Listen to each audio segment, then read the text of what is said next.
আগামীকাল কে কি ইনকাম করবেন বলার কোনো উপায়, একটু পরে কে কি খাবো বলার উপায়। 5 নম্বরে ওমা তাদরি নাফসুম বিআইয়ি আরদিন তামুত, কে কোন জায়গা মারা যাবেন কাহারও বলার কায়দা নেই। যে যেখানে মারা যাবেন তাকে সেখানে যেতেই হবে। দো চিজা দমিরা কাসাদ জোরে জোর, দো চিজা দমিরা কাসাদ জোরে জোর, একে আবদানা দেখার খাকে গোর। দুইটা জিনিসে তাকে গন্তব্যে পৌঁছাই ছাড়ে, একটা রুজি আর রুটি, আর একটা কবরের মাটি। রুজি রুটিতে জায়গা মতো নিয়েই ছাড়বে, আর কবরের মাটি তো সেখানে নিয়েই ছাড়বে, ওখানে আপনার মরণ হবে। যে কথা বলতে যে পুরো আয়াতের তর্জমা বললাম সেটা হলো যে ফেরেশতা পর্যন্ত জানে না যে বৃষ্টি কখন হবে আর হবে না, তাদেরও স্বাধীনতা নাই। আপনি মিকাইল আলাইহিস সালামের 10 কোটি টাকা ঘুষ দিয়ে বললেন যে মুরব্বী অন্য জায়গায় না নামাই আমাকে বল মারি যে একটু বেশি নামান। উনি কি ঘুষ খায়? এই মাতুব্বারি উনার আছে। আপনার 2 চোখ পাহারা দেওয়ার জন্য 2টা ফেরেশতা আছে। ডাইন চোখের কাছে যে ফেরেশতা আছে বাম চোখ, এই বাম চোখ পাহারা দেওয়ার জন্য কি আরেকজন ফেরেশতা লাগে? আল্লাহ পাক আপনার 2টা চোখকে হেফাজত করার জন্য 2 জন ফেরেশতা মোতায়েন করছে। এই ডাইন চোখ আর বাম চোখের মাঝখানে বেড়া কি 200 হাত? কথা কয় না। এই মাঝখানে কি সিনের ফিরাসির মতো উঁচু ফিরাসির? নাকের এই বডিটা টপকাইলেই ও পাশে ফেরেশতা। ডাইন পাশের ফেরেশতা জীবনও জানে না যে বাম চোখকে পাহারা দিচ্ছে। বাম চোখের ফেরেশতা জানে না ডাইন চোখকে পাহারা দিচ্ছে। এই স্বাধীনতা তাদেরকে দেওয়া হয় নাই যে তুমি তোমার গেট সাইডে অন্য গেটে যে পাহারা দেবা, তুমি তোমার অফিস সাইডে অন্য জায়গা যাবা, এই স্বাধীনতা তাদেরকে দেয় নাই। আল্লাহ তাআলা এমন করে কোনো মখলুককে স্বাধীনতা দেয় নাই, একমাত্র জিন আর ইনসানকে আল্লাহ তাআলা স্বাধীনতা দিয়েছে। কথা বলেন ঠিক না? আপনি মসজিদে গেলে আপনারা কেউ ঠেকাবে? আপনি মন্দিরে গেলে কেউ ঠেকাবে? আপনি মদ খাইলে আপনার মুখখান চিপে ধরে কেউ? আপনি জিনা করার সময় আপনাকে কি তাৎক্ষণিক ফেরেশতারা লাঠিতে পিটান শুরু করে দেয়? আপনি চুরি করার সময় কি আল্লাহ তাআলা সাথে সাথে আপনার হাতখান্ডে প্যারালাইসিস করে দেয়? আপনি কি পায়ে হেঁটে যখন সিনেমা হলে যান বা কোনো গুনার কাজে যান তখন কি যার পথে আপনাকে প্রত্যেকবারই কি আপনাকে অ্যাক্সিডেন্ট করে দেয়? আপনার পা দুটো কি প্যারালাইসিস হয়ে যায়? এরকম হয় না। আল্লাহ তাআলা সুযোগ দেশে। আল্লাহ পাক বলেন তোমাকে আমি স্বাধীনতা দিয়েছি আর ব্রেন দিয়েছি, বুদ্ধি দিয়েছি। তোমার ব্রেন বুদ্ধি আর স্বাধীনতাকে প্রয়োগ কইরা তুমি দুনিয়ায় যে কাজ করো এটা তোমাকে ইচ্ছা আছে, সুযোগ আছে, করলে করতে পারো। তবে আমি ধরি একবার আমি তোমাকে স্বাধীনতা দিয়ে দেখি, তোমার ব্রেন বুদ্ধিকে আমি পরিপূর্ণ করে দিয়ে দেখি, তোমার এই ব্রেনকে কাজে লাগাইয়া তোমার স্বাধীনতাকে প্রয়োগ করে তুমি কোন দিক যাও। আমি তোমাকে বলে দিয়েছি ওলামায়ে কিরামের মাধ্যমে, আমার কোরআনে কারিমের মাধ্যমে, আমার নবী রসুলদের মাধ্যমে বলে দিয়েছি হাজা সাবিলুল হেদায়া, এইটা হেদায়েতের রাস্তা ডান দিক। আর বাম দিকে দেখায় বলে হাজা সাবিলুল গাই, এইটা গোমরাহির রাস্তা। ডান দিক তাকায় দেখায় বলে হাজা সাবিলুল জান্নাহ, এটা জান্নাতের রাস্তা। হাজা সাবিলুল জাহিম, এইটা জাহান্নামের রাস্তা। ফমান শাহ ফালইউমিন, আল্লাহ পাক স্বাধীনতার আয়াত কোরআন শরীফে বলে দিয়েছেন ফমান শাহ ফালইউমিন। আমি তোমার পর চাপ প্রয়োগ করতেছি না, তোমারে পিটাই আমি কলেমা পড়াবো না। লা ইকরাহা ফিদ্দিন, ধর্মের মধ্যে আমি কোনো জবরদস্তি রাখি নাই। পিটাই তোমারে কলেমা পড়াবো না, তোমারে পিটাইয়া নামাজ পড়াবো না, তোমারে পিটাই গুনাহ থেকে ফিরাবো না। আমি তোমাকে 2টা দিক দেখাইয়া স্বাধীনতা দিয়েছি। ফমান শাহ ফালইউমিন, যার মনে চায় ঈমান আনো। ওমান শাহ ফালইয়াকফুর, যার মনে চায় তুমি কুফরি করো না ফরমানি করো। আমি তাৎক্ষণিকভাবে ধরি না। মানি তাদা ফাইন্নামা ইয়াহতাদি লিনাফসি, আমি জাস্ট বলে দিয়েছি মানি তাদা ফাইন্নামা ইয়াহতাদি লিনাফসি। হিদায়াতের একটা বেনিফিট আছে, হিদায়াতের একটা প্রতিদান আছে আমার কাছে। যে হিদায়াতের বাণী গ্রহণ করবা, যে ঈমান গ্রহণ করবা, তার জন্য আমার কাছে বিশাল পুরস্কার রয়েছে। ওমান দাল্লা ফাইন্নামা ইয়াদিল্লু আলাইহা, আর গুমরাহির পথ যে বেছে নিবা তারও একটা প্রতিদান আছে, সেটাও আমার থেকে পাবা। আমি তাৎক্ষণিকভাবে বিচার করি না, আমি একটু সুযোগ দেই। আমা হিলিল কাফিরিনা আমি হিলহুম রুয়াইদা। আল্লাহ পাক বলেন আমি সুযোগ দিছি, উঠতে থাকো, কত উপরে উঠতে পারো। তবে যেদিন তোমার উঠা শেষ হয়ে যাবে আমি সেদিন তোমাকে আছাড় দেব। আমি সুযোগ দিয়েছি, তাৎক্ষণিকভাবে ধরি না। উঠার সুযোগ দিয়েছি, তোমার বিবেক বিবেচনা স্বাধীনতাকে ব্যবহার করে উঠতে থাকো। নমরুদ, কত উপরে উঠতে পারো, উঠতে থাকো। ফিরাউন, কত উপরে উঠতে পারো, উঠতে থাকো। সাদ্দাদ, কত উপরে উঠতে পারো, উঠতে থাকো।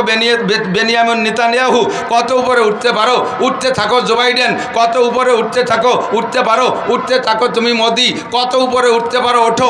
যত উপরে উঠানো হবে আষাঢ়ে তত জোর বেশি হবে। যত উপরে উঠানো হবে আষাঢ়ে তত জোর। এই স্টেজের থেকে গড়াই পড়লে 3 হাত নিচে অবশ্যই মরবে না, বেশি একটু ব্যথা পাবে, ভেঙে চলে যাবে। আর 500 হাত উপরেতে যদি বেলায় দেয় মূর্তি কি নিচে বন্ধু পড়া লাগে? অর্ধেক পথে মরবে, বাকিটুক পড়বে ভাও। মরা হয়ে যাবে আদাব হতে, ঠিক কি ঠিক না? তো আল্লাহ পাক রব্বুল আলামিন সুযোগ দেশে উঠতে থাকুক, একটুও মন খারাপের দরকার নাই, একটুও মন খারাপের দরকার নাই যে তারা এত উপরে উঠে যাচ্ছে আমরা পিছিয়ে পড়ে যাচ্ছি, তাতে একটুও মন খারাপের দরকার নাই। আল্লাহ পাক রব্বুল আলামিন তাদেরকে সুযোগ দেশে, বহুত বড় বড়দেরকে সুযোগ দিয়ে আল্লাহ তাআলা উপযুক্ত পানিশমেন্টও দিয়েছে, ঠিক কি ঠিক না? ইনশাআল্লাহ এরাও পাবে, বিশ্বাস আছে না নাই?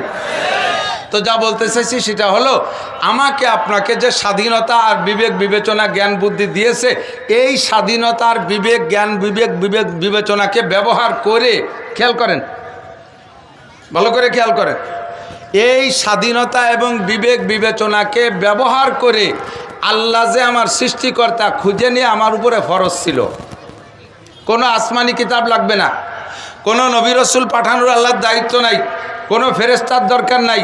আমাকে আল্লাহ তাআলা যতটুকু জ্ঞান দেশে এইটাকে কাজে লাগাইলে আমি আল্লাহকে খুঁজে পেতে পারি, আমার উপর এটা দায়িত্ব ছিল। যার হাজারো প্রমাণ আছে। এই মাইক ছিল না, এর জন্য কোরআন শরীফে লিখে দেয় না যে এই বানালিভাবে মাইক বানালি মাইক হয়। মোবাইলের নামও নাই কোরআন শরীফে, বুখারী শরীফে কোনো জায়গা নাই।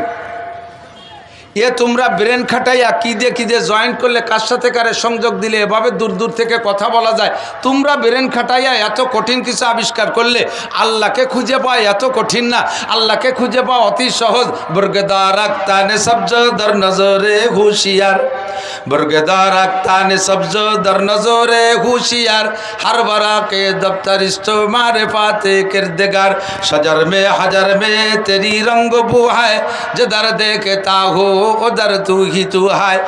হাজারো হাজার অসংখ্য আল্লাহ পাক রব্বুল আলামিনের কুদরত আমাদের চোখের সামনে আছে না নাই? এগুলো দেখলেই সহজে আল্লাহকে খুঁজে পাওয়া যায়। বলতে গেলে সময় যাবে, যেহেতু আমার সময় কম, অধিকার ব্যাখ্যায় যাব না। তো আমাকে আপনাকে যে জ্ঞান বুদ্ধি দিয়েছে, স্বাধীনতা দিয়েছে, এটাকে প্রয়োগ কইরা আল্লাহকে খুঁজে বের করা। সৃষ্টিকর্তা আমার আল্লাহ, খালেক আমার আল্লাহ, মালিক আমার আল্লাহ, রজ্জাক আমার আল্লাহ, যেহেতু সব কিছু আমার আল্লাহ। ওমালি আলা আবুদুল্লাতি ফতরানি বা ইলাইহি তুরজাউন, যেহেতু তিনি আমাকে সৃষ্টি করেছে, তিনি আমারে খাওয়ায়, তিনি আমারে অক্সিজেন দেয়, কোনোদিন অক্সিজেনের বিল নেয় না, গ্যালনকে গ্যালন পানি দেয়, কোনোদিন পানির বিল নেয় না, সূর্য চন্দ্র দিয়ে লাইট দেয়, কোনোদিন তার বিদ্যুৎ বিল, সূর্যের বিল নেয় না, চাঁদের বিল নেয় না, আমাকে হাজারো নিয়ামত দিয়ে পালতেছে। তো সেই রব্বুল আলামিন আমার কাছে ইবাদত কেন পাবে না? আমালিয়া, আমার কি হলো? লা আবুদুল্লাতি ফাতারানি, যে আমি তার ইবাদত করব না যিনি আমাকে বানাইলেন। ওয়া ইলাইহি তুরজাউন, শুধু বানায় শেষ করে যদি দিত, আবার যদি তার কাছে না যাওয়া লাগতো, তাহলে মন মুক্তভাবে যা খুশি তাই করতাম, নামাজ পড়তাম না, যা খুশি তাই করতাম। আমার তো আর একবারও ফিরে তার কাছে যেতে হবে, কথা বলেন ঠিক ঠিক না? তাহলে আমি তার ইবাদত কেন করব না? তার উপাসনা কেন করব না? তার কথা আমি কেন মানব না? ও দোস্ত, সৃষ্টিকর্তা কে? মালিক আমার কে? খালেক আমার কে? রজ্জাক আমার কে? সত্তার আমার কে? গফ্ফার আমার কে? রব আমার কে? কাজে ইবাদত পাবে আমার থেকে কে? দুনিয়ার কাহারও ইবাদত আমার করার যোগ্য, ঠিক না?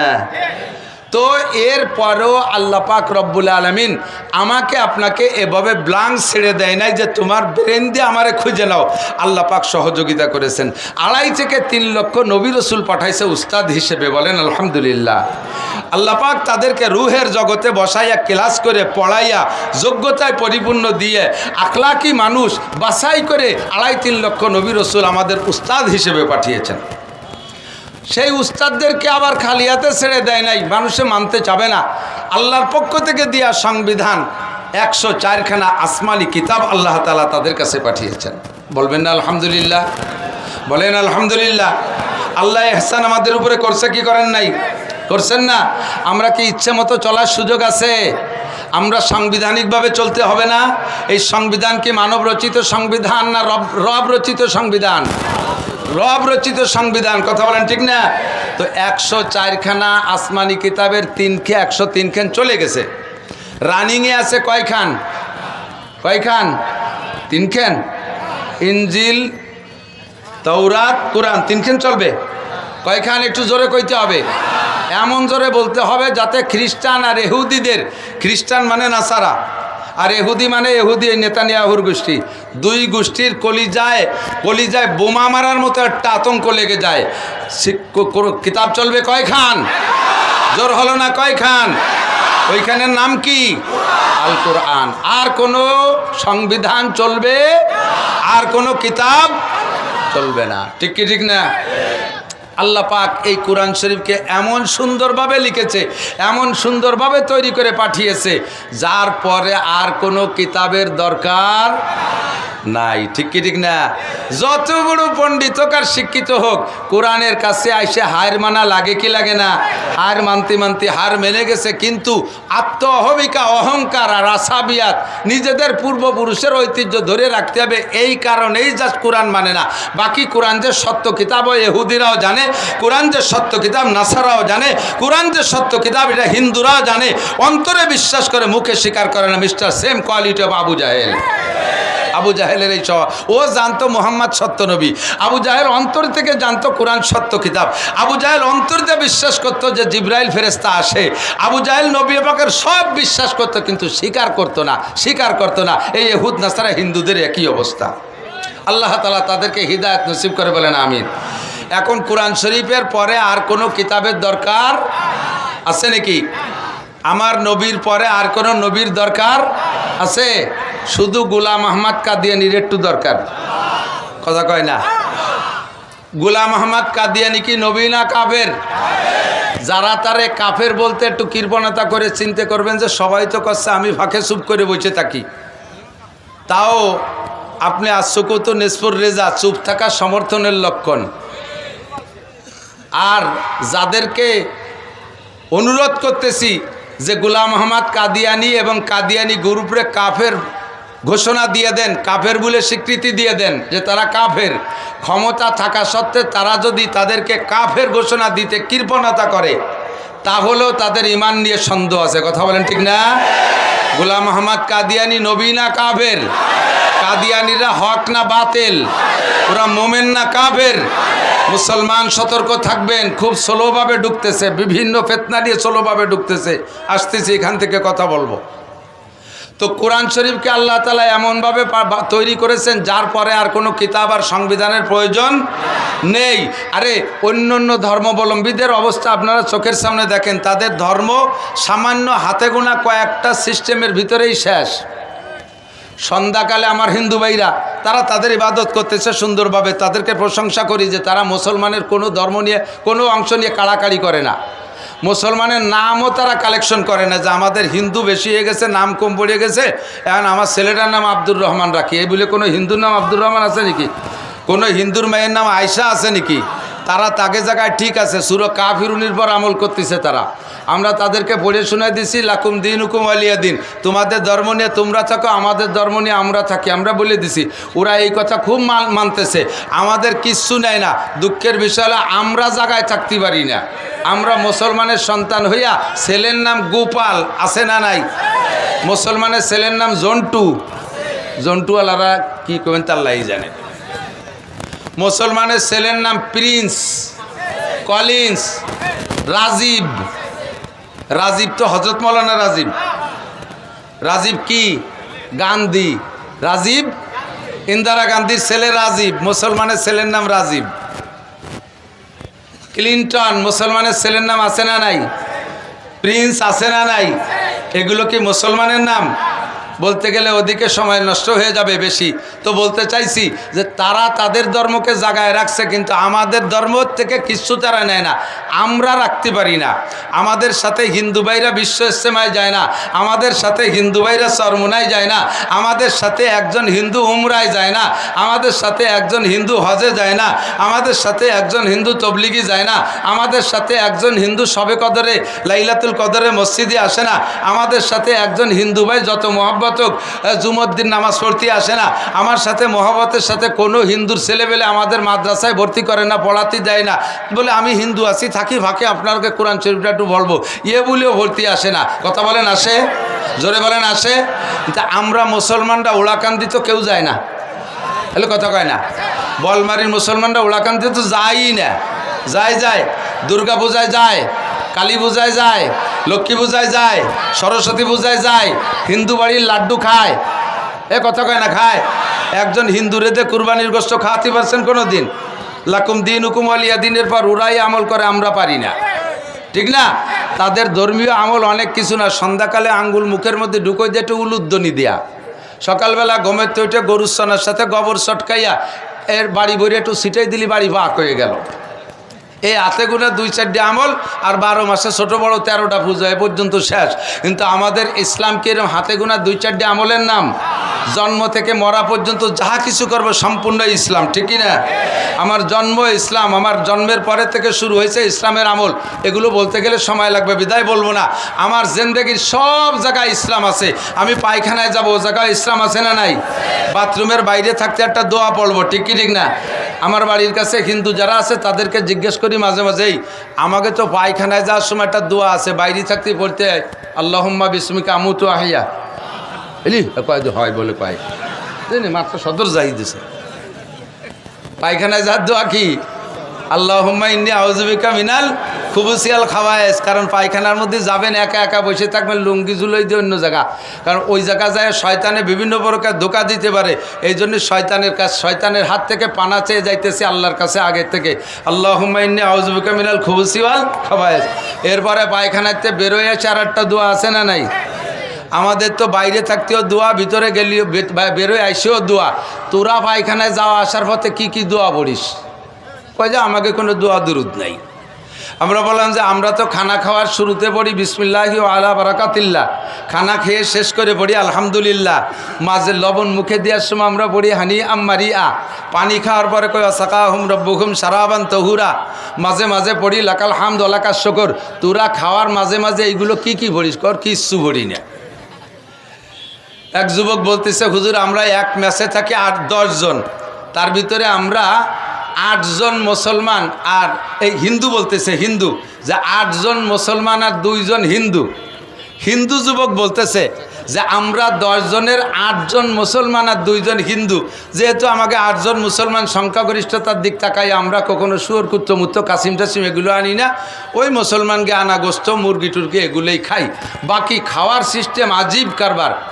10 পোয়া চাউল রান্না করি, আমরা 2 জনেই মনে হয় অর্ধেক খাই, আর ওরা 8 জনে অর্ধেক খায়, তারপরও আমাকে পেট ভরে না। ঘটনা বুঝতে পারলাম না। আমরা বাথরুম সব প্লেটে নিয়ে তামুক মাহানুর মতো $2 দেয়, এত কটা হয়ে যায়, 3 নেলায় তা শেষ। আর মুসলমানরা এত কটা নেয়, তাই গুনে গুনে খাতি খাতি তাকে বলে পেট ভরে যায়। ঘটনা কি? বললাম যে তা তুই কি বুঝছিস? কয় যে মুসলমানরা খাওয়ার শুরুতে বিসমিল্লাহ পড়ে খায়, এর ওসিলায় আল্লাহ তাআলা তাদেরকে বরকত দিয়ে দেয়। কোন সুবহানাল্লাহ। তো তাদের ধর্ম হাতে গোনা কয়েকটা, আমাকে সব জায়গা ধর্মের কাজ আছে না নাই? তো এই পূর্ণাঙ্গ ধর্ম দিয়ে আল্লাহ তাআলা কোরআনে কারিম নাজিল করেছে। কোরআন শরীফ শুধু নামাজের জন্য নয়, কোরআন শরীফ শুধু রোজার জন্য নয়, কোরআন শরীফ শুধু হজের জন্য নয়, কোরআন শরীফ শুধু জাকাতের জন্য নয়, কোরআন শরীফ শুধু রমজানে তেলাওয়াতের জন্য নয়। কমপ্লিট কোড অফ মুসলিম, মুসলমান জিন্দেগিকে সুন্দর করে মুসলমান বানাইয়া জান্নাতে যার যোগ্য যাত্রী, জান্নাতে বাসিন্দা হওয়ার মতো যোগ্য মানুষ বানাইয়া জান্নাতি সার্টিফিকেট দুনিয়ার থেকে হাতে দিয়ে নেয়ার মতো যেই শিক্ষা কোর্স, তার নামই হলো আল কোরআন। কথা বলেন ঠিক কি ঠিক না? তো এই কোরআন শরীফটা আল্লাহ তাআলা আদম আলাইহিস সালামের কাছে যদি দিতেন, তাহলে মাঝখানে এই 303 আর বাকি 103 খান লাগতো না। কথা খেয়াল করতেছেন না মনে হয়? ছোটরা মুড়ামুড়ি হরিস কেন? যা ওয়াজ করবে একটু পরে আবার শুনুন লিখবেন দেশখানে। আমি বক বক করতেছি খালি খালি নাকি? আশাবা সগীরা ওয়া আফনাল কবির কাররুল গদাতে অমারুল আশি। আরে আমাদের আগে এক শ্রেণী মুরব্বীরা চলে গেছে, তারপরে সেকেন্ড ক্লাসে মুরব্বিতে আসি। বর্তমানে আমরা আদা পাকা আদা কাঁচা, আমরা এক সময় থাকবো না, এরপরে আসবি তোরা। এখন থেকে যদি শুনে মুখস্থ না রাখিস, পরে গাইয়ে খাবি কি? পড়াপড়ির দিন শেষ, মোবাইলে সব পাইন মেরে দিছে, লেখাপড়া সব শেষ। কথা কর না কে? এখন শোনা উঠলো, একটু শুনে মুখস্থ রেখে তাই ধুয়ে মুছে খাতি পারবা, একটু খেয়ালি শোনো। তো কোরআন শরীফ খানকে আল্লাহ তাআলা আদম আলাইহিস সালামের কাছে দিলে বাকি 103 খান কিতাব লাগতো না। এটা তো পরিপূর্ণ ইসলামী কোর্স, ঠিকই না? তো আল্লাহ তাআলা কোরআন শরীফ ওসমা না দিয়ে এই নামিকা তাড়ি শেষমেশ দিলেন কেন? প্রশ্ন একটু আসে না নাই? কথা বলেন। তো এই প্রশ্নের জবাব হলো, যে জামানার মানুষ যেমন সেই জামানার জন্য আল্লাহ তাআলা নবী পাঠাইছে তেমন, যে জামানার মানুষের যোগ্যতা যেমন সেই জামানার জন্য কিতাব প্রয়োজন মনে করে আল্লাহ তাআলা সেই রকম কিতাব পাঠাইছে। ক্লাস 1-এর ছাত্ররে এম-এর বই দিলি বসবে? এম-এ ক্লাসের ছাত্ররে 1-2 বই পড়তে দিলি পড়বে? সে তাতে তার চাহিদা মিটবে না। আদম আলাইহিস সালাম থেকে নূহ আলাইহিস সালাম পর্যন্ত প্রাইমারি যুগ চলে গেছে।